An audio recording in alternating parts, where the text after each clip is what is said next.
ભરૂચ તાલુકાના જૂના તવરા ગામે નરસંગભાઈ મેલાભાઈ વસાવા મુના ભગતના ઘરે લીલાગરી માતાજી, ભેંસાસુર મહારાજ અને ઝૂંપડી માતાજીના મંદિરના 5 પાટોત્સવમાં ઉજવણી કરવામાં આવી હતી, જેમાં સવારના 8 કલાકે નવચંડી યજ્ઞ, સાંજના 4 કલાકે શ્રીફળ હવન, સાંજના 6 કલાકે મહાપ્રસાદીનું અને રાત્રે 9 કલાકે લોક ડાયરાનું આયોજન કરવામાં આવ્યું હતું। જે લોક ડાયરામાં લોકગાયક કમલેશ બારોટે ડાયરાની રમઝટ બોલાવી હતી, જેમાં મોટી સંખ્યામાં ભાવિક ભક્તો હાજર રહી અને માતાજીના પૂજન, દર્શન, આરતી અને મહાપ્રસાદીનો લાભ લઈ અને પોતાના જીવનને ધન્ય બનાવ્યું હતું।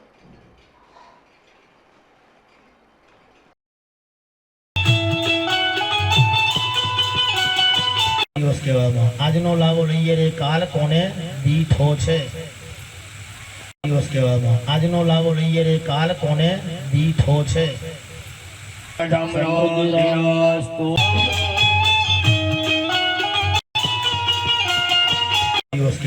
આજનો લાવો લઈએ રે કાલ કોને